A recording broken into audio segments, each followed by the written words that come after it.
방콕의 노을이 흐르는 강변에서 맥주 한 잔을 들이키며 그렇게 생각한 적 있으신가요? 치앙마이의 느릿한 거리, 파타야의 바다 풍경, 그리고 13도 안 되는 물가. 그래서인지 태국은 여전히 한국 은퇴자들이 가장 많이 떠올리는 은퇴 이민지입니다. 유튜브, 블로그, 카페를 보면 최고의 은퇴 국가, 물가 싸고 날씨 좋은 나라로 찬양 일색이고요. 실제로 2020년대 초반엔 태국 장기 체류자가 2만 명을 넘어섰다고 하죠. 그런데 왜 매년 그렇게 많은 분들이 다시 한국으로 돌아올까요? 아무도 나쁘다고 말하지 않지만 돌아온 분들은 은근히 이런 말들을 합니다. 살아보니까 막상 은퇴 후 일상으로는 힘들더라고. 여긴 여행지로 와야지 생활하기엔 너무 불편해요. 물가는 싸도 마음은 더 외롭고 건강이 더 걱정됐어요. 지금부터 그 이유를 5가지로 정리해 보겠습니다.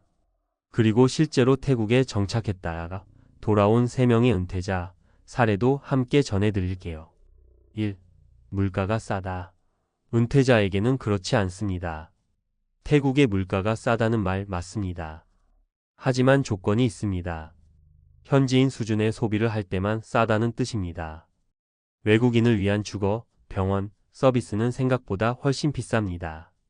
예를 들어 치앙마이에서 1인 가구가 현지식만 먹고 골목길 로컬 하우스에 살면 월 60만 원도 가능합니다. 하지만 조금만 깨끗한 아파트를 원하면 렌트비가 월 7만 100만 원 이상. 입맛에 맞는 한식이 필요하다면 한 끼에 1만 5천 원.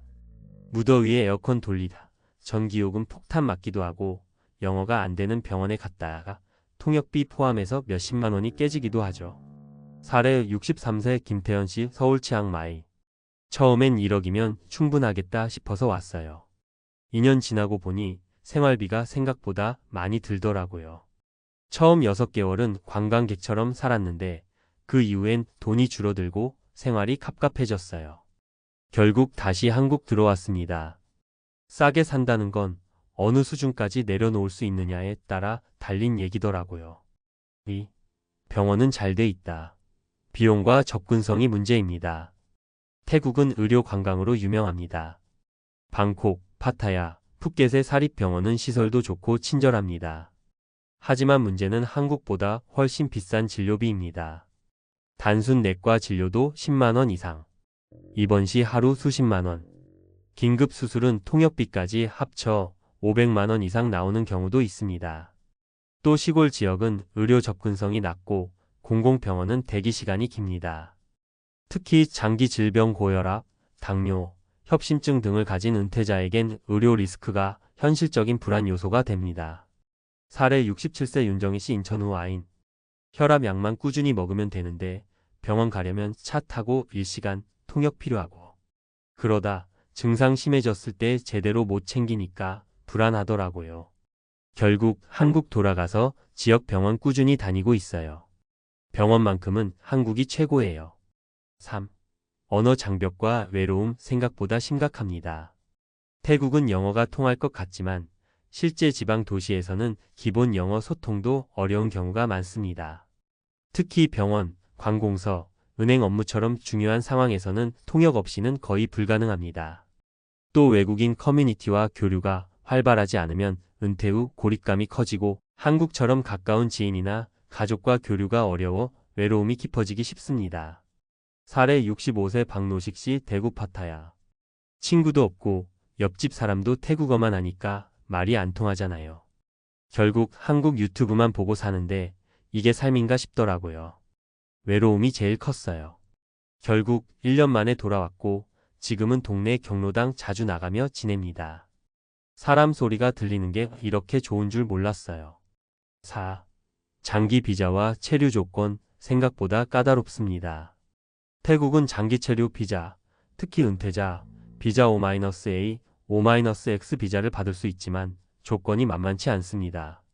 O-A 비자, 연간 최소 80만 바트 약 3천만 원 은행 잔고 유지. O-X 비자, 50세 이상, 최소 300만 원 이상 매년 보험 가입 등. 또 모든 비자는 정기 갱신 필요, 90일마다 출입국 신고 등 행정 절차가 번거롭습니다. 한 번의 실수나 서류, 미비로 체류 연장이 안 되거나 벌금 처분을 받기도 하죠. 5. 노후 생활의 질, 단순한 물가보다 중요합니다. 마지막으로 강조하고 싶은 건 노후의 질은 물가가 아니라 일상에서 결정된다는 점입니다. 어디서 누구와 어떻게 소통하며 얼마나 안전하게 건강을 지키며 어떤 관계 안에서 살아가는지가 핵심이죠. 낯선 언어, 불확실한 제도, 떨어진 가족, 건강 리스크. 이 모든 것들을 감당할 만한 준비와 체력이 없다면 태국 은퇴 이민은 오히려 삶의 질을 낮추는 선택이 될 수 있습니다. 결론 여행은 좋지만 정착은 다릅니다. 태국은 여전히 매력적인 나라입니다. 휴양지로, 단기 체험으로, 겨울철 한두 달 피한기로는 훌륭한 선택일 수 있습니다. 하지만 은퇴 이민은 그 나라 일상이 내 인생이 되는 일입니다. 한 번쯤은 가보고 싶은 곳이지만 막연한 기대만으로 떠나기엔 너무 큰 모험이 될 수 있습니다. 특히 6070대 은퇴자에게는 단순히 물가보다 훨씬 중요한 요소들이 기다리고 있습니다. 당부드립니다. 좋아 보인다는 말보다 살아본 사람의 말을 더 신중히 들어보세요. 그리고 무엇보다 은퇴는 해외로 도망치는 일이 아니라 삶을 지키는 선택이어야 합니다. 전문가가 말하는 태국 은퇴 이민, 현실적으로 준비해야 할 5가지 조언. 물가 싸다는 환상에서 벗어나세요. 생활비는 한국과 다를 바 없습니다. 전문가 진단. 국제은퇴재무협회 IFPA의 은퇴 전문가 김영준 CFP는 이렇게 말합니다. 많은 분들이 태국은 물가가 싸니까 100만 원이면 충분하다고 오해하세요. 하지만 한국식 식생활, 서양식 의료, 외국인 대상 아파트에 익숙한 분들이라면 월 20만 250만 원 수준의 소비가 오히려 더 현실적입니다. 예상보다 훨씬 빠르게 자산이 소진되죠. 현실 대응 방법. 로컬 중심의 삶을 선택하지 못한다면 장기 체류는 다시 고려해야 합니다. 생활 예산은 최소 월 200만 원 기준으로 시뮬레이션해 보세요. 의료비, 비자 비용, 긴급 귀국 경비까지 포함한 연간 지출 총합을 먼저 파악해야 합니다. 건강 문제는 반드시 한국 기준으로 비교하세요. 전문가 진단.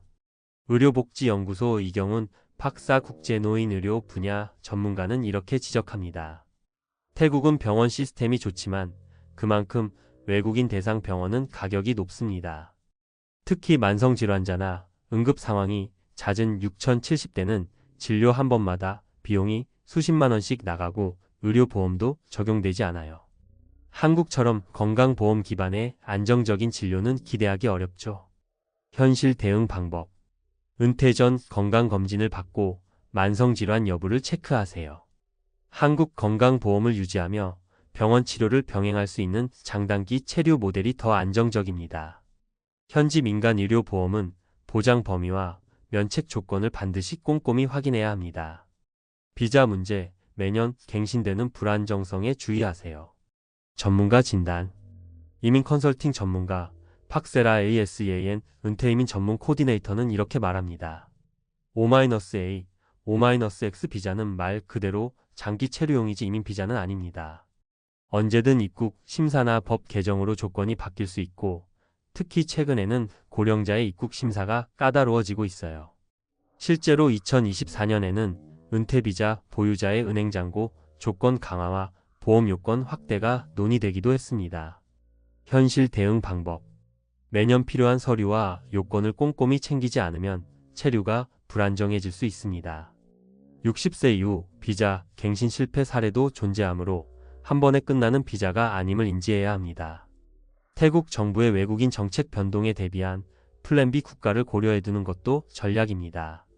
관계 단절과 심리적 고립, 은퇴자의 정서에 큰 영향을 줍니다.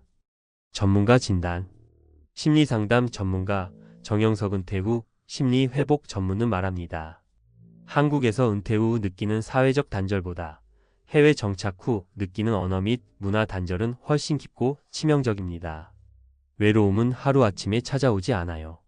언어 안 통하고 병원 낯설고 이웃과 교류 없는 6개월이 지나면 우울증 초기 증상이 오는 경우도 많습니다. 현실 대응 방법. 언어와 문화가 완전히 다른 나라에서 혼자 지내는 것에 대한 심리적 대비가 필요합니다. 주변에 한국인 커뮤니티나 교회, 모임 등 실질적 연결망이 있는지를 반드시 확인하세요. 가능하다면 12개월씩의 단기 거주를 반복하며 정착 적합성을 미리 체험해보는 것이 좋습니다. 은퇴 이민은 삶의 확장이 아니라 위험 요소가 많은 재설정입니다. 전문가 진단. 한국제은퇴제정설계사는 이런 조언을 덧붙입니다. 은퇴는 휴식의 개념으로 접근해야지 현실 회피형 이민은 오히려 삶을 더 불안하게 만듭니다. 해외에서의 삶은 생각보다 복잡하고 예측 불가한 일이 많습니다. 단순한 희망보다 현실적 시뮬레이션이 중요합니다. 현실 대응 방법. 무작정 떠나기보다 한국에서의 삶을 견고하게 정리하고 나서 떠나야 합니다. 여행과 정착은 전혀 다릅니다. 좋아 보인다는 감정과 살 수 있다는 현실은 다릅니다. 은퇴 이민을 선택하기 전 한국에서의 소득 가능성, 사회적 관계, 의료 접근성을 꼭 비교해 보세요. 결론: 태국 이민은 낙원이 될 수도 늪이 될 수도 있습니다. 태국이 나쁜 나라는 아닙니다. 은퇴 후 어느 시점에 잠깐씩 체류하거나 특정 조건 하에 안정적으로 정착한 분들도 분명 존재합니다. 하지만 그들의 공통점은 무작정 떠난 것이 아니라 치밀하게 계획하고 대비했던 분들이라는 것입니다. 은퇴 후엔 남들 다 가는데 가면 되겠지가 아니라 지금 내 상황에서 무엇을 감당할 수 있는가를 따져봐야 합니다. 실천 팁 요약. 단기 체류부터 시작해보세요. 13개월. 예상 지출 시뮬레이션은 최저 월 200만원 기준. 현지 병원, 보험 시스템 직접 경험해보기. 커뮤니티 및 소셜 연결망 체크. 건강, 비자, 관계, 언어에 대한 리스크를 종합적으로 검토. 지금 당장은 떠나면 모든 게 나아질 것 같다는 생각이 들 수 있습니다. 하지만 은퇴는 새로운 출발이 아니라 인생 후반전을 지키는 선택의 연속입니다. 좋은 나라보다 나에게 맞는 환경을 찾는 게 먼저입니다. 필요하다면 은퇴 설계 전문가와 상담을 통해 보다 객관적인 시뮬레이션을 진행해보는 것도 좋은 시작이 될 수 있습니다. 당신의 은퇴는 어떤 낙원을 꿈꾸고 있나요? 그 꿈이 현실이 되기 위해선 준비가 필요합니다. 58세 은퇴 후 개인 택시 시작. 월 500 꿈꿨지만 현실은 처참했다. 안녕하세요. 다들 은퇴라는 말 들어보면 어떤 느낌이 드세요? 아, 이제는 좀 여유롭게 살 수 있겠다. 그동안 고생 많았으니 남은 인생은 좀 편안해야지. 보통 이렇게 생각하잖아요. 저 역시 은퇴하면 내 삶이 좀 느긋해지고 내가 좋아하는 일도 하고 틈틈이 여행도 떠나고 그런 그림을 그렸던 것 같아요. 하지만 현실은 생각보다 다를 수 있더라고요. 이번 이야기는 딱 58세의 회사에서 퇴직하신 분이 개인 택시를 시작하면서 겪은 고충에 대한 건데요. 겉으로 보기엔 제2의 커리어처럼 보이지만 막상 뚜껑을 열어보니까 예상치 못한 난관이 많았다고 해요. 오늘은 이 얘기를 통해 은퇴 준비나 은퇴 후 삶을 다시 한번 생각해 보려 해요. 1. 은퇴 후 개인 택시를 선택한 이유. 왜 하필이면 개인 택시였을까요? 가장 큰 이유 중 하나는 진입 장벽이 낮아 보인다는 거예요. 사실 개인 택시 면허나 차량 구입에 돈이 들긴 하지만 운전만 잘하면 누구나 할 수 있는 거 아닌가 하는 생각이 들죠. 게다가 한 달에 500만 원 정도는 벌 수 있다는 소문도 있으니 혹하잖아요. 문제는 이게 은퇴 후 첫 도전이라는 점이에요. 젊은 시절엔 뭐든 해볼 용기가 있더라도 은퇴를 하고 나서는 체력도 떨어지고 새로운 정보를 받아들이는 능력도 예전 같지 않아요.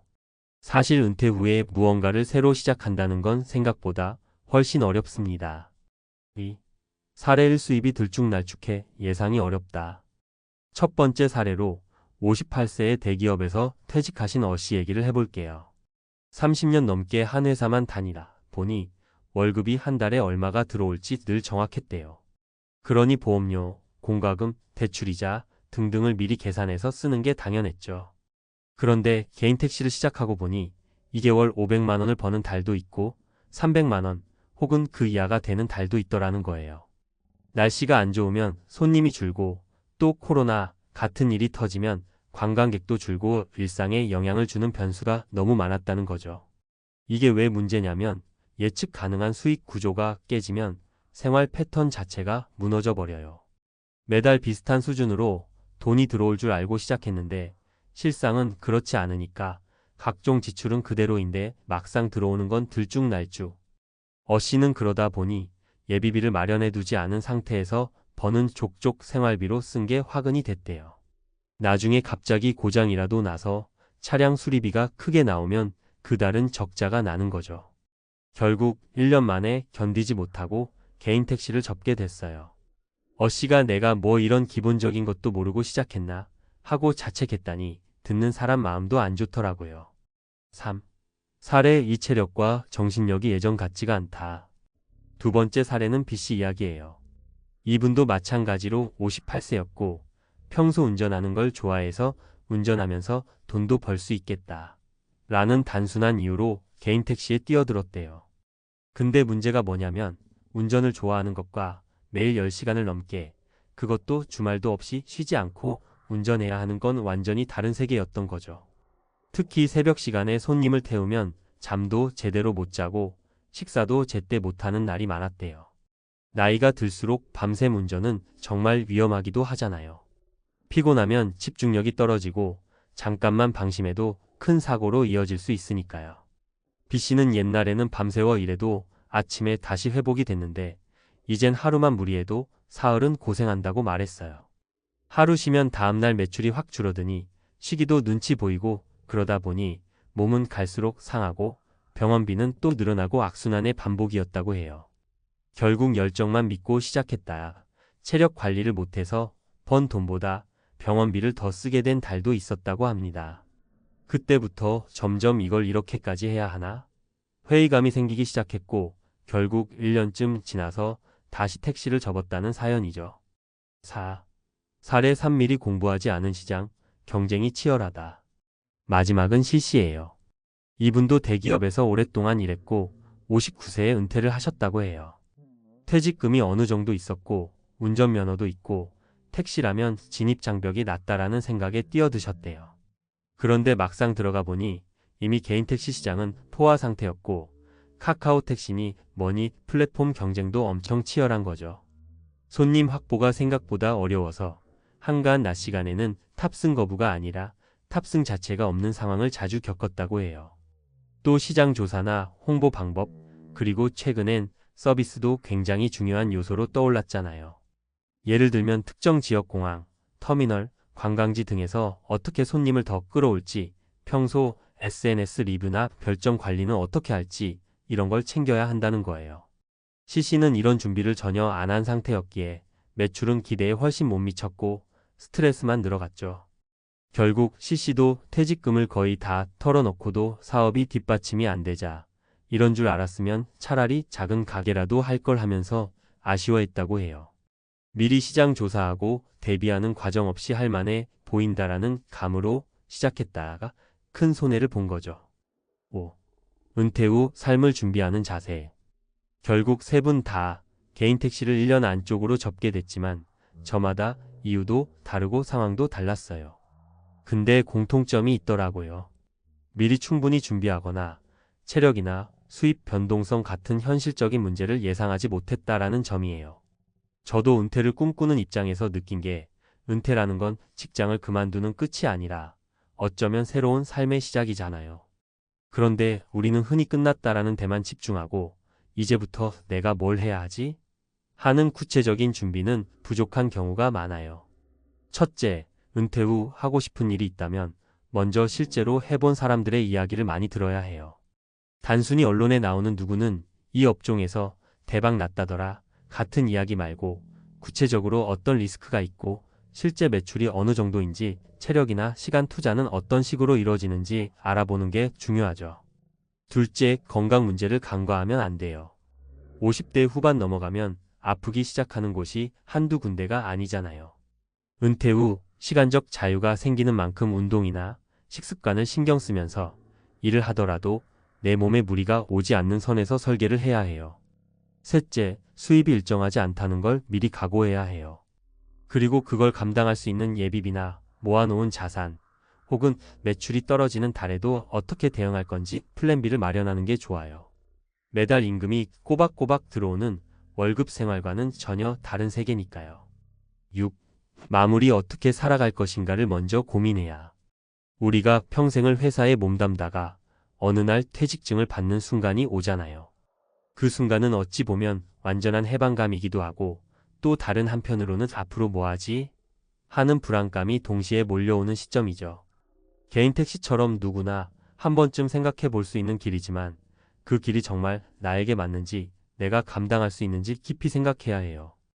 여기서 중요한 건 단순히 이게 돈이 될까? 만 보는 게 아니라 지금 내 체력, 정신력, 재정 상황에 이 일이 맞을까? 를 종합적으로 따져보는 거예요. 은퇴 후에도 삶은 계속되고 오히려 더 행복하게 즐길 수 있는 시기라고들 하잖아요. 다만 그 행복을 누리려면 준비가 필요합니다. 내 인생에서 앞으로 또 20년, 30년을 어떻게 살아갈 것인지에 대한 큰 그림을 그리고 거기서 내가 해야 할 일을 찾는 과정이 중요하죠. 오늘 소개한 세 분의 사례는 결코 개인 택시는 하면 안 된다는 이야기가 아니에요. 그보다는 아무리 쉬워 보여도 준비 없이 뛰어들면 큰 실수를 할 수 있다는 거예요. 은퇴라는 문턱을 넘어서는 모든 분들이 어떤 일을 하든 미리 철저히 조사하고 체력 재정 정신적인 부분까지 폭넓게 고려하시길 바랍니다. 결국 은퇴 후엔 내가 어떻게 살아갈 것인가가 핵심인 것 같아요. 사업을 해도 좋고 개인 택시를 해도 좋고 완전히 다른 직업을 선택해도 좋아요. 중요한 건 스스로의 역량과 건강, 그리고 시장 상황 등을 종합적으로 보고 결정해야 한다는 점이죠. 오늘 이야기가 조금이라도 도움이 되셨길 바라고 은퇴 후에도 매일매일이 의미 있는 하루가 되시길 진심으로 응원합니다. 퇴사 후의 삶, 정말 준비되어 있으신가요? 50대, 60대 은퇴를 맞이하며 많은 분들이 꿈꾸는 건 여유로운 제2의 인생일 겁니다. 하지만 현실은 녹록지 않습니다. 대기업에서 30년 이상 근무했던 나도 6개월 만에 퇴직자의 냉혹한 진실을 깨닫게 되었습니다. 자부심으로 가득했던 직함이 사라지고 예고 없이 찾아온 경제적 불안과 정체성 상실감은 예상보다 훨씬 깊었습니다. 지금 퇴사를 고민하고 계신다면 혹은 이미 퇴직 후 삶에 적응 중이라면 이 이야기가 분명 당신에게 큰 울림을 줄 것입니다. 대기업 퇴사 후 6개월 조기 퇴직자의 충격적 현실과 생존 비법. 퇴직 후의 삶을 상상하면 많은 사람들이 새로운 시작을 떠올립니다. 그런데 현실은 생각보다 훨씬 냉혹합니다. 직장에서의 퇴직이 단순히 일을 그만두는 것만이 아니라는 걸 깨닫는 데는 그리 오래 걸리지 않습니다. 지금부터 제가 직접 경험한 이야기와 주변 사례를 통해 퇴직 후 준비가 얼마나 중요한지 그리고 어떤 방향으로 나아가야 하는지 함께 고민해 보겠습니다. 1. 퇴직 후 정체성 상실이라는 첫 번째 벽. 퇴직 후 처음 맞닥뜨린 건 바로 나는 이제 뭘 하는 사람인가? 라는 정체성의 위기였습니다. 회사에서의 직책은 내가 누구인지 증명해주는 중요한 부분이었습니다. 퇴직 후 그걸 잃고 나니 공허함이 밀려왔습니다. 사례로 한 대기업 부장이 있었습니다. 그는 퇴직 후 오랜 친구와 만났을 때 자신의 명함을 건넬 수 없다는 사실이 큰 충격이었다고 합니다. 부장이라는 타이틀이 사라지자 그는 자신의 존재감도 사라진 것처럼 느꼈죠. 결국 그는 퇴직 후 몇 달 동안 사람들과의 연락을 끊고 방 안에 틀어박혔습니다. 교훈 퇴직 전에 반드시 스스로를 증명할 다른 나만의 역할을 만들어야 합니다. 취미, 봉사활동, 혹은 작게 시작하는 자영업이라도 내가 누구인지를 재정의할 무언가가 필요합니다. 2. 예상보다 빠르게 다가오는 경제적 압박. 나는 퇴직금이 있으니까 괜찮겠지. 저도 그렇게 생각했습니다. 그런데 퇴직 후 6개월 만에 퇴직금의 절반이 사라졌습니다. 예상치 못한 의료비, 급격히 늘어난 생활비, 그리고 한 번씩 찾아오는 대형 지출 때문이었죠. 사례로 한 50대 엔지니어가 떠오릅니다. 그는 퇴직 후 여행을 즐기며 여유로운 은퇴를 만끽하겠다는 꿈을 가졌습니다. 하지만 첫 해 의료비와 자녀 결혼 자금, 유지비가 늘어난 집에서의 생활비로 인해 예산이 반토막 났습니다. 결국 그는 은퇴 후 2년 만에 생계를 위해 다시 일자리를 구하려 했지만 50대 후반의 나이에 맞는 일자리는 생각보다 찾기 어려웠습니다. 교훈 퇴직 전 반드시 최소 5년에서 10년간의 구체적인 재정 계획을 세워야 합니다. 은퇴 후 고정 수입이 없다면 소규모 투자나 연금 관리로 현금 흐름을 확보하는 게 중요합니다. 3. 인간관계의 변화로 찾아온 외로움. 직장에서의 동료는 일상적인 대화와 인간관계를 유지하는 중요한 축이었습니다.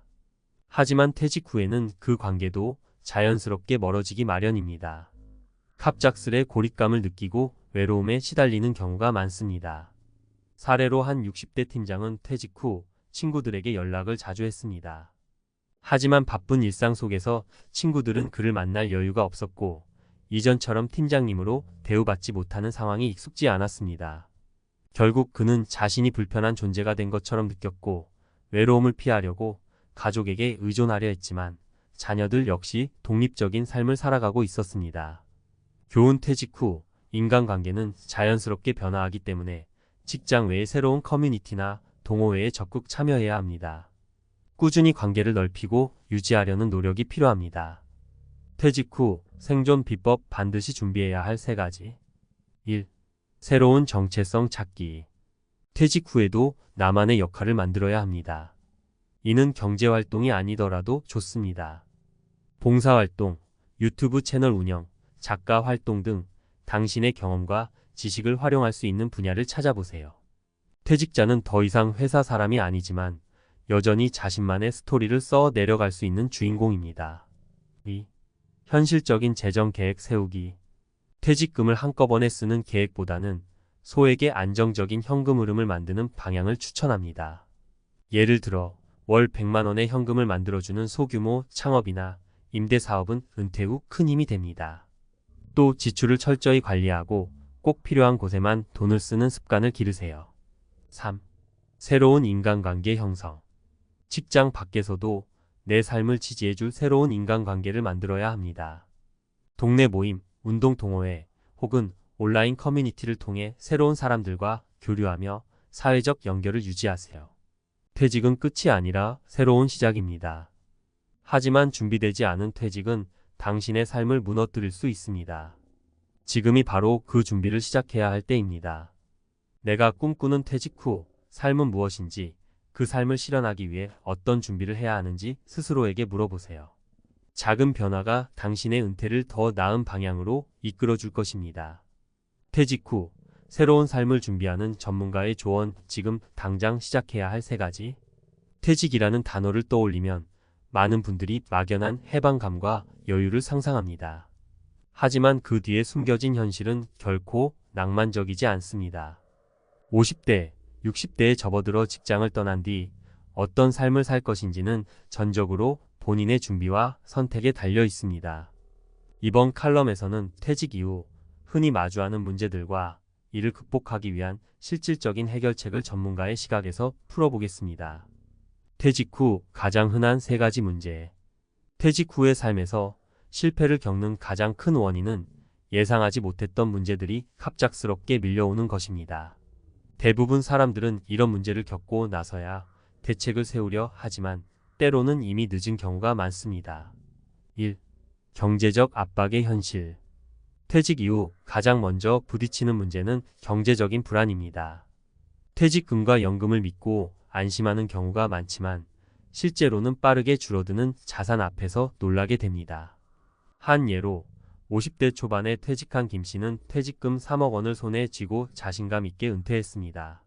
하지만 예상보다 높은 물가와 예상치 못한 지출, 자녀들의 학자금 지원으로 인해 2년 만에 퇴직금의 대부분을 잃었습니다. 김 씨는 이렇게 말했습니다. 퇴직금은 마치 모래와 같았습니다. 쥐고 있었는데 손가락 사이로 빠져나가는 것 같았죠. 결론적으로 퇴직금을 한꺼번에 사용하거나 투자에 대한 과도한 기대는 피해야 합니다. 해결책. 퇴직 전에 반드시 월별 고정 수입을 창출할 수 있는 방법을 찾아야 합니다. 소규모 임대사업, 배당주 투자, 혹은 노후 창업처럼 안정적인 수입원을 마련해 놓는 것이 중요합니다. 2. 정체성 상실과 고립감. 퇴직 후 갑작스럽게 자신이 사회적으로 고립된 기분을 느끼는 경우가 많습니다. 직장에서의 역할이 사라지면서 나는 이제 누구인가? 라는 질문이 스스로를 괴롭히게 됩니다. 정년퇴직한 이모 씨의 사례가 있습니다. 그는 30년간 대기업에서 인정받는 관리자였지만 퇴직 후에는 아무도 그를 이사님으로 불러주지 않았습니다. 친구들과의 대화에서도 자신을 내세울 수 없는 상황이 반복되었고 급기야 인간관계를 끊어버리는 선택을 했습니다. 해결책. 퇴직 후에도 새로운 역할과 소속감을 찾아야 합니다. 동호회, 자원봉사, 취미활동 등을 통해 자신만의 정체성을 확립해야 합니다. 내가 무엇을 할 수 있을까? 라는 질문에서 시작해 새로운 목표를 세우고 이를 이루는 과정을 즐기는 것이 중요합니다. 3. 건강 문제의 악화. 퇴직 후에는 생활 패턴이 급격히 변화합니다. 업무 스트레스에서 벗어나는 대신 활동량이 줄고 불규칙한 식사와 생활 습관으로 건강이 빠르게 악화되기 쉽습니다. 특히 50대, 60대는 신체적 변화가 급격히 나타나는 시기이기 때문에 사소한 건강 문제가 은퇴 후 삶의 질을 크게 떨어뜨릴 수 있습니다. 예를 들어 대기업 임원이었던 박 씨는 퇴직 후 이제는 내 삶을 즐길 때라며 술과 풍족한 식사를 즐겼습니다. 하지만 1년 만에 체중이 급격히 늘고 고혈압 진단을 받았습니다. 해결책. 퇴직 후 건강관리는 단순한 생존이 아닌 삶의 질을 좌우하는 중요한 요소입니다. 규칙적인 운동과 균형 잡힌 식습관은 기본입니다. 또한 퇴직 후 여유를 활용해 정기적인 건강검진을 받고 정신 건강에도 신경 써야 합니다. 퇴직 후 성공적인 삶을 위한 3가지 실천 전략. 퇴직 후 삶을 안정적으로 계획하려면 구체적인 실행 방안이 필요합니다. 막연히 잘 지낼 거야 라는 기대만으로는 부족합니다. 아래 3가지 전략은 많은 퇴직자들에게 실질적인 도움을 줄 수 있습니다. 1. 재정 계획. 적은 돈으로 꾸준히 벌기. 퇴직 후에는 많이 벌기보다 꾸준히 벌기가 중요합니다. 퇴직 후에도 소액이라도 고정 수입을 창출할 수 있는 방안을 마련하세요. 예를 들어 소규모 창업이나 1인 자영업, 강연, 온라인 콘텐츠 제작 등이 있습니다. 요즘은 자신이 가진 경험과 지식을 활용해 돈을 벌 수 있는 방법이 많습니다. 2. 새로운 도전. 끊임없이 배우고 시도하기. 퇴직 후 삶을 성공적으로 이어가는 사람들의 공통점은 바로 끊임없이 배우고 도전한다는 점입니다. 예를 들어 한 퇴직자는 퇴직 후 지역 도서관에서 요가를 배우고 이를 통해 작은 커뮤니티를 만들었습니다. 그 결과 그는 건강도 챙기고 새로운 사람들과의 관계도 형성할 수 있었습니다. 3. 인간관계. 직장 밖에서 새롭게 맺기. 퇴직 후에는 직장에서의 인간관계가 자연스럽게 줄어들기 때문에 새로운 관계를 형성하려는 노력이 필요합니다. 운동, 동호회, 자원봉사, 동네 커뮤니티 등을 통해 소속감을 느낄 수 있는 새로운 관계를 만들어 보세요. 인간관계는 당신의 정서적 안정에 큰 영향을 미칩니다. 퇴직은 끝이 아닌 새로운 시작. 퇴직은 단순히 직장을 떠나는 게 아니라 인생의 새로운 챕터를 여는 과정입니다. 하지만 이 챕터를 어떻게 시작하느냐에 따라 은퇴 후 삶의 질은 하늘과 땅 차이가 됩니다. 지금부터라도 스스로에게 물어보세요. 나는 어떤 퇴직 후 삶을 꿈꾸는가? 그 삶을 이루기 위해 지금 무엇을 준비해야 하는가? 작은 변화가 당신의 삶을 새롭게 만들 수 있습니다. 지금 시작하십시오. 당신의 퇴직 후 삶은 아직도 무궁무진한 가능성을 품고 있습니다. 은퇴 후 돈 걱정 줄이는 6가지 현실적인 재테크 꿀팁 5060. 당신을 위한 맞춤형 가이드. 퇴직금 받고 나니 뭔가 든든하긴 한데 이 돈 어떻게 굴려야 잘 굴렸다고 소문날까? 혹시 이런 생각 드시나요? 30년 넘게 직장 생활하며 앞만 보고 달려오신 당신, 이제 은퇴라는 새로운 인생 챕터를 시작하셨습니다. 그런데 막상 은퇴하고 나니 매달 월급처럼 따박따박 들어오던 돈이 없으니 괜히 불안하고 막막하죠? 하지만 너무 걱정하지 마세요. 은퇴 후에도 현명하게 돈 관리하면 얼마든지 여유롭고 풍요로운 삶을 누릴 수 있습니다. 핵심은 바로 은퇴 직후에 어떤 재정적 결정을 내리느냐에 달려 있습니다. 지금부터 은퇴 후 돈 걱정 덜고 행복한 노후를 맞이하기 위한 6가지 꿀팁을 알려드릴게요. 1. 퇴직금 어디에 넣어야 할까?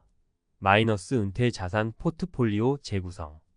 퇴직금 목돈이 들어오니 기분은 좋지만 덜컥 겁부터 나시죠? 괜히 잘못 투자했다가 몽땅 날리는 건 아닌지, 그렇다고 은행에 넣어두자니 이자는 쥐꼬리만 하고. 이럴 때 필요한 게 바로 은퇴 자산 포트폴리오 재구성입니다. 쉽게 말해 퇴직금을 여러 곳에 분산 투자해서 위험은 줄이고 수익은 높이는 전략이죠. 예를 들어 안전 자산인 예금이나 채권에 일부 넣어두고 나머지는 주식이나 부동산처럼 수익률이 높은 곳에 투자하는 겁니다. 사례 1 58세 김씨 퇴직금으로 제2의 인생 시작. 김씨는 30년간 대기업에 다니다 퇴직하면서 2억 원의 퇴직금을 받았습니다. 처음에는 불안한 마음에 전부 은행 예금에 넣어두었지만 낮은 이자율에 실망하고 고민 끝에 재무 상담을 받았습니다. 상담 결과 김씨는 퇴직금의 50%는 안전자산에 나머지 50%는 배당주와 ETF에 투자하는 포트폴리오를 구성했습니다. 3년 후 김씨는 안정적인 배당 수익과 함께 투자 수익까지 얻어 제2의 인생을 즐기고 있습니다. 2. 노후 생활비 얼마나 필요할까? 마이너스 월별 지출 계획 수립. 은퇴 후에도 먹고 살아야죠.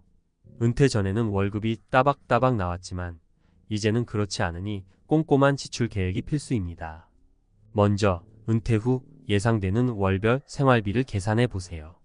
식비, 주거비, 의료비, 용돈 등 항목별로 꼼꼼하게 따져보는 게 중요합니다. 사례 2 62세 박씨, 짠테크로 여유로운 노후 생활. 박씨는 은퇴 후 생활비가 빠듯할까 봐 걱정이 많았습니다. 그래서 가계부를 쓰면서 불필요한 지출을 줄이고 알뜰하게 생활하는 습관을 들였습니다. 덕분에 예상보다 생활비가 적게 들어 여유 자금이 생겼고 이 돈으로 여행도 다니며 즐거운 노후를 보내고 있습니다. 3. 국민연금 언제 받는 게 좋을까? 마이너스 연금 수령 시기 결정. 국민연금 언제 받느냐에 따라 받는 돈이 달라진다는 사실 알고 계셨나요? 연금 수령 시기를 늦출수록 더 많은 연금을 받을 수 있습니다. 하지만 무조건 늦게 받는 게 좋은 건 아닙니다. 본인의 건강 상태나 경제 상황 등을 고려해서 신중하게 결정해야 합니다. 사례 3 65세 A씨, 연금 수령 시기 조절로 노후 걱정 해결. 이씨는 국민연금을 62세부터 받을 수 있었지만 재무 상담을 통해 연금 수령 시기를 68세로 늦추기로 결정했습니다. 덕분에 매달 받는 연금액이 크게 늘어나 경제적인 어려움 없이 편안한 노후를 보내고 있습니다. 4. 세금 폭탄 피하는 법 마이너스 절세 전략 수립. 은퇴 후에도 세금은 피해 갈 수 없습니다. 하지만 조금만 신경 쓰면 세금을 줄일 수 있는 방법들이 있습니다. 예를 들어 연금 계좌를 활용하거나 부동산을 자녀에게 증여하는 등 다양한 절세 전략을 활용해 보세요. 5. 갑작스러운 질병에 대비하기 마이너스 보험 점검 및 조정. 나이가 들수록 질병에 걸릴 확률이 높아지죠. 갑작스러운 질병으로 목돈이 들어가는 상황에 대비해 보험을 점검하고 필요하다면 조정해야 합니다. 특히 실손보험이나 암보험처럼 의료비 부담을 덜어주는 보험은 필수입니다. 6. 유언장 작성, 미리 준비하기 마이너스 상속 계획 수립. 누구도 피할 수 없는 죽음, 미리 준비해두면 남은 가족들에게 큰 힘이 될 수 있습니다. 유언장을 작성해 재산을 어떻게 분배할지 미리 정해두면 가족 간 분쟁을 예방하고 원하는 대로 재산을 상속할 수 있습니다. 은퇴설계 전문가가 말하는 김씨의 성공적인 퇴직금 운용 사례 3년 만에 제2의 인생을 연 비밀. 안녕하세요. 은퇴설계 전문가 김재무입니다. 오늘은 58세 퇴직 후 2억 원의 퇴직금을 성공적으로 운용하여 제2의 인생을 즐기고 계신 김씨의 이야기를 들려드리려 합니다. 김씨의 사례는 은퇴 후 자산 관리에 대한 중요한 교훈을 담고 있습니다. 김씨의 고민 퇴직금 어떻게 굴려야 할까? 김씨는 30년간 대기업에 헌신하며 성실하게 살아오셨습니다. 퇴직 후 받은 2억 원의 퇴직금은 그간의 노고에 대한 보상이었지만 동시에 큰 걱정거리였습니다. 평생 모은 목돈을 잘못 투자했다가 잃을까 봐 두려웠고 그렇다고 은행 예금에만 넣어두자니 낮은 이자율이 불만이었습니다. 김씨는 고민 끝에 저를 찾아오셨습니다. 전문가님, 이 돈 어떻게 해야 할까요? 노후 자금인데 괜히 잘못 건드렸다가 낭패 보는 건 아닐까요? 김씨의 불안한 마음이 눈에 훤했습니다. 저는 김씨에게 퇴직금 운용의 중요성과 함께 맞춤형 포트폴리오 구성의 필요성을 설명했습니다. 맞춤형 포트폴리오 구성 안정성과 수익성의 균형. 김씨의 상황을 면밀히 분석한 결과 저는 다음과 같은 포트폴리오를 제안했습니다. 안전 자산 50% 퇴직금의 절반은 예금, 채권 등 안전 자산에 투자하여 기본적인 생활 자금과 예상치 못한 지출에 대비합니다. 배당주 25% 꾸준한 배당 수익을 얻을 수 있는 우량 배당주에 투자하여 안정적인 현금 흐름을 확보합니다. ETF 25% 다양한 자산에 분산 투자하는 ETF를 통해 시장 상황에 유연하게 대응하고 장기적인 수익을 추구합니다. 이 포트폴리오는 김 씨의 투자 성향과 목표 수익률, 위험 감수 능력 등을 종합적으로 고려하여 설계되었습니다. 안전 자산을 통해 기본적인 생활 자금을 확보하면서도 배당주와 ETF를 통해 추가적인 수익을 창출할 수 있도록 균형을 맞춘 것이죠. 3년 후 김 씨의 변화 제2의 인생 시작. 김 씨는 제한된 포트폴리오대로 퇴직금을 운용하기 시작했습니다. 처음에는 시장 변동성에 불안해하기도 했지만 꾸준히 저와 소통하며 투자 전략을 수정하고 보완해 나갔습니다. 3년이 지난 지금 김 씨는 안정적인 배당 수익과 투자 수익 덕분에 경제적인 여유를 누리고 있습니다. 퇴직 전보다 오히려 더 풍요로운 삶을 살고 있다고 말씀하실 정도입니다. 김 씨는 퇴직금으로 얻은 수익을 활용하여 여행을 다니고 취미생활을 즐기며 제2의 인생을 만끽하고 있습니다. 김 씨의 성공적인 퇴직금 운용 사례가 주는 교훈. 김 씨의 사례는 은퇴 후 자산 관리에 대한 중요한 교훈을 줍니다. 전문가의 도움을 받아 맞춤형 포트폴리오를 구성하는 것이 중요합니다. 혼자서 모든 것을 해결하려 하기보다는 전문가의 도움을 받아 자신의 상황에 맞는 투자 전략을 수립하는 것이 현명합니다. 장기적인 관점에서 투자해야 합니다. 단기적인 시장 변동에 일희일비하기보다는 장기적인 목표를 설정하고 꾸준히 투자하는 것이 중요합니다. 분산 투자를 통해 위험을 관리해야 합니다. 한 곳에 모든 자산을 투자하는 것은 위험합니다. 다양한 자산에 분산 투자하여 위험을 줄이는 것이 현명합니다. 김 씨처럼 은퇴 후에도 성공적인 자산 관리를 통해 풍요로운 삶을 누리고 싶으신가요? 그렇다면 지금 바로 전문가와 상담하여 자신에게 맞는 투자 전략을 수립해 보세요. 늦었다고 생각할 때가 가장 빠른 때입니다. 은퇴생활 전문가가 밝히는 박 씨의 짠테크 성공 비결 가계부가 바꾼 노후의 풍경. 안녕하세요. 은퇴생활 전문가 이행복입니다. 오늘은 62세 은퇴 후 알뜰살뜰 짠테크로 여유로운 노후를 즐기고 계신 박 씨의 이야기를 통해 은퇴 후 삶의 질을 높이는 현실적인 방법을 함께 고민해 보려 합니다. 박 씨의 걱정. 은퇴 후 생활비 빠듯하지 않을까? 박 씨는 평생 성실하게 일하며 가정을 꾸려 오셨습니다. 하지만 은퇴 후 고정적인 수입이 없어지자 생활비 걱정이 앞섰습니다. 이 돈으로 언제까지 버틸 수 있을까? 노후 준비를 더 했어야 했는데 하는 후회도 밀려왔습니다. 박 씨는 저를 찾아와 불안한 마음을 털어놓았습니다. 저는 박 씨에게 은퇴 후 삶의 질을 유지하기 위해서는 무엇보다 현실적인 지출 관리가 중요하다고 강조했습니다. 그리고 구체적인 짠테크 방법과 함께 가계부 작성의 중요성을 설명했습니다. 짠테크 실천 가계부로 지출 습관 바꾸기. 박 씨는 제 조언에 따라 짠테크를 실천하기 시작했습니다. 가장 먼저 매일 가계부를 쓰면서 자신의 소비 패턴을 파악했습니다. 커피가, 외식비, 불필요한 쇼핑 등 생각 없이 쓰던 돈이 얼마나 많은지 깨닫고 깜짝 놀랐습니다. 박 씨는 가계부를 통해 자신의 지출 습관을 객관적으로 바라보고 불필요한 지출을 줄여나갔습니다. 대형마트 대신 재래시장을 이용하고 냉장고 파먹기로 식비를 절약했습니다.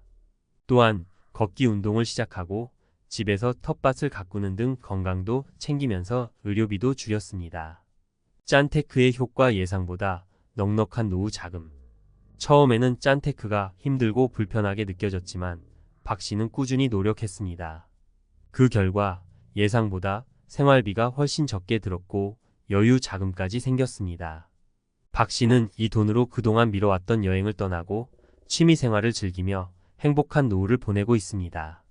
박 씨의 짠테크 성공 비결, 긍정적인 마음가짐과 꾸준함. 박 씨는 짠테크를 단순히 돈을 아끼는 것으로 생각하지 않았습니다. 오히려 삶을 더욱 풍요롭게 만드는 방법으로 받아들였습니다. 불필요한 소비를 줄이고 건강한 습관을 통해 삶의 질을 높이는 데 집중했습니다. 또한 박 씨는 짠테크를 꾸준히 실천했습니다.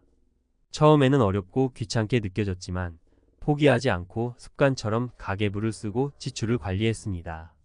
이러한 꾸준함이 박 씨의 짠테크 성공 비결이라고 할 수 있습니다. 박 씨의 짠테크 사례가 주는 교훈. 박 씨의 사례는 은퇴 후 삶의 질을 높이는 데 짠테크가 얼마나 중요한 역할을 하는지 보여줍니다. 가계부는 짠테크의 시작입니다. 가계부를 통해 자신의 소비 패턴을 파악하고 불필요한 지출을 줄여나갈 수 있습니다. 짠테크는 삶의 질을 높이는 방법입니다. 짠테크는 단순히 돈을 아끼는 것이 아니라 건강한 습관을 통해 삶을 더욱 풍요롭게 만드는 방법입니다. 꾸준함이 짠테크 성공의 열쇠입니다. 처음에는 어렵게 느껴지더라도 포기하지 않고 꾸준히 실천하면 짠테크의 효과를 볼 수 있습니다. 박 씨처럼 은퇴 후에도 즐겁고 여유로운 삶을 꿈꾸시나요? 그렇다면 지금 바로 짠테크를 시작해 보세요. 작은 실천이 모여 큰 변화를 만들어낼 것입니다. 조금 늦게 받고 더 많이 받자. 이 씨의 현명한 연금 수령 전략, 노후 걱정 날려버린 비결 대공개. 안녕하세요. 연금 전문가 최노후입니다. 오늘은 국민연금 수령 시기를 늦춰 더 많은 연금을 받고 경제적인 어려움 없이 편안한 노후를 보내고 계신 이 씨의 이야기를 통해 연금 수령 시기 결정의 중요성을 다시 한번 강조하고자 합니다. 이 씨의 고민 국민연금 언제 받는 게 좋을까? 65세 이 씨는 30년 넘게 성실하게 직장 생활을 하며 국민연금에 가입했습니다. 62세부터 연금을 받을 수 있다는 안내를 받았지만 왠지 빨리 받는 것이 손해보는 느낌이 들었습니다. 하지만 늦게 받으면 얼마나 더 받을 수 있는지, 언제 받는 것이 가장 유리한지 막막했습니다. 이 씨는 저를 찾아와 연금 수령 시기에 대한 고민을 털어놓았습니다. 저는 이 씨에게 연금 수령 시기를 늦출수록 연금액이 늘어난다는 점, 하지만 건강 상태나 경제 상황 등을 고려하여 신중하게 결정해야 한다는 점을 설명했습니다. 연금 수령 시기 늦출수록 이득. 국민연금은 수령 시기를 1년 늦출 때마다 연금액이 7.2%씩 늘어납니다. 즉, 5년 늦게 받으면 36%나 더 많은 연금을 받을 수 있습니다. 하지만 무조건 늦게 받는 것이 좋은 것은 아닙니다. 건강이 좋지 않거나 당장 생활비가 부족한 경우에는 빨리 받는 것이 유리할 수 있습니다. 이 씨의 경우 건강 상태가 양호하고 퇴직금과 개인연금 등 다른 소득원이 있었기 때문에 연금 수령 시기를 늦추는 것이 유리하다고 판단했습니다. 재무 상담을 통한 맞춤형 연금 수령 전략. 저는 이 씨의 재정 상황, 건강 상태, 예상 수명 등을 종합적으로 고려하여 연금 수령 시기를 68세로 늦추는 것을 제안했습니다. 62세부터 연금을 받을 경우 매달 100만 원을 받을 수 있었지만 68세부터 받으면 매달 158만 원을 받을 수 있었습니다.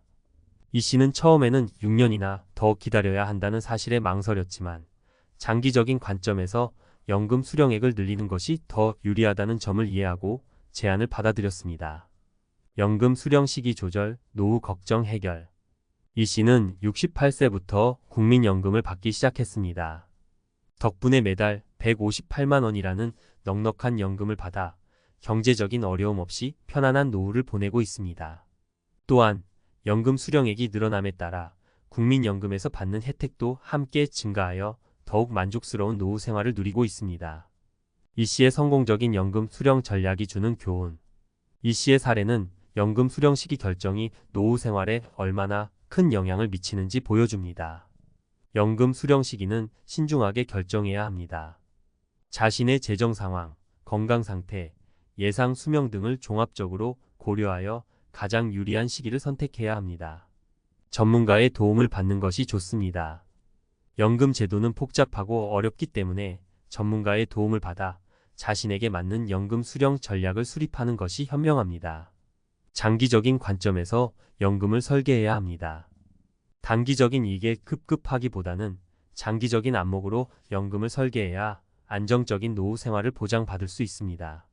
이 씨처럼 연금 수령 시기를 현명하게 조절하여 풍요로운 노후를 꿈꾸시나요? 그렇다면 지금 바로 전문가와 상담하여 자신에게 맞는 연금 수령 전략을 수립해 보세요. 은퇴 후 돈 걱정 덜고 행복 만끽하는 과학적 꿀팁 6가지 뇌과학부터 행동경제학까지 총집합. 여러분 드디어 기다리고 기다리던 은퇴. 30년 넘게 회사에 뼈를 갈아 넣었으니 이제 좀 쉬면서 인생을 즐겨야죠. 그런데 막상 은퇴하고 나니 돈 걱정이 슬슬 고개를 드네요. 월급은 안 들어오지 돈 쓸 일은 왜 이렇게 많은지. 하지만 걱정 마세요. 과학적 근거와 이론을 바탕으로 은퇴 후 돈 관리 꿀팁을 알려드릴 테니 이것만 잘 따라하면 노후 걱정 없이 행복하게 살 수 있습니다. 1. 뇌과학으로 알아보는 돈 관리 현재 편향 극복하기. 혹시 10년 뒤 일은 10년 뒤에 생각하지 뭐 이런 생각 해보신 적 있나요? 이게 바로 우리 뇌 속에 숨어있는 현재 편향이라는 녀석 때문입니다.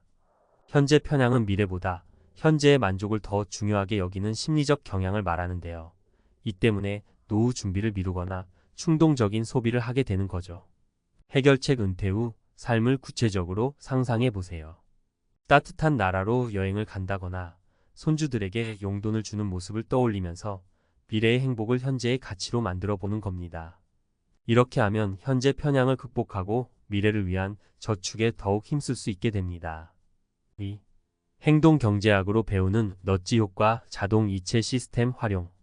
혹시 월급날 통장에 돈이 들어오면 괜히 든든해서 막 쓰고 싶어지지 않나요? 이건 넛지 효과 때문입니다.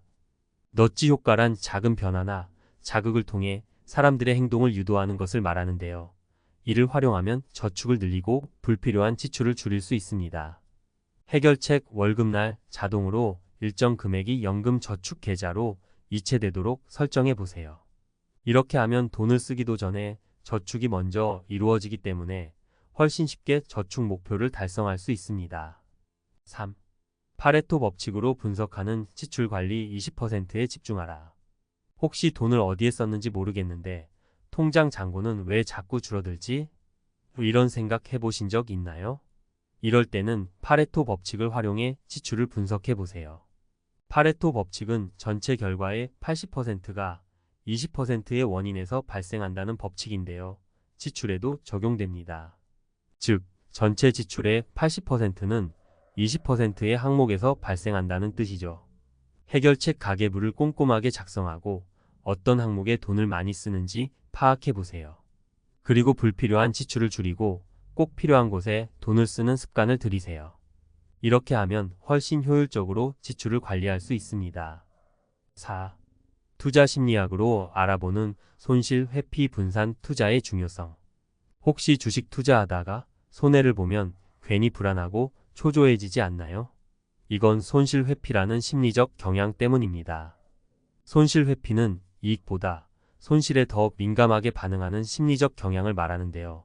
이 때문에 투자를 망설이거나 성급하게 매도하는 실수를 저지르게 되는 거죠. 해결책 분산 투자를 통해 위험을 줄이세요. 한 곳에 모든 돈을 투자하는 것은 위험합니다. 주식, 채권, 부동산 등 다양한 자산에 분산 투자하여 손실 위험을 줄이고 안정적인 수익을 추구하세요. 5.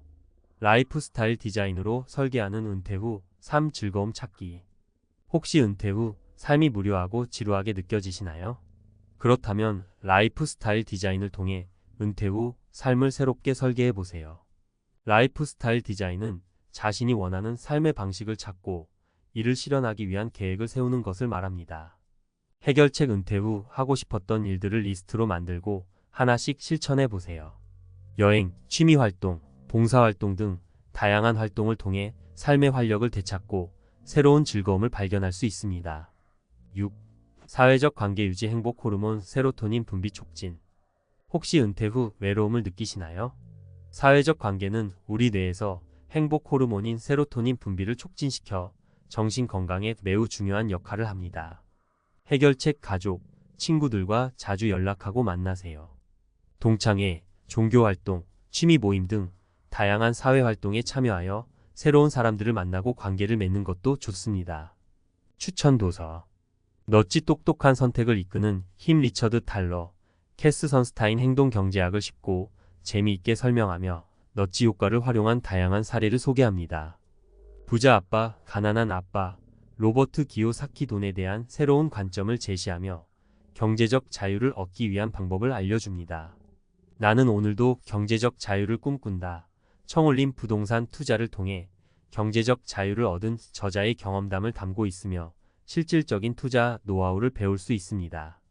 마무리하며 은퇴는 인생의 새로운 시작입니다. 과학적 근거와 이론을 바탕으로 현명하게 돈 관리하고 즐거운 노후를 설계하세요. 혹시 궁금한 점이 있다면 언제든 저에게 문의해 주세요.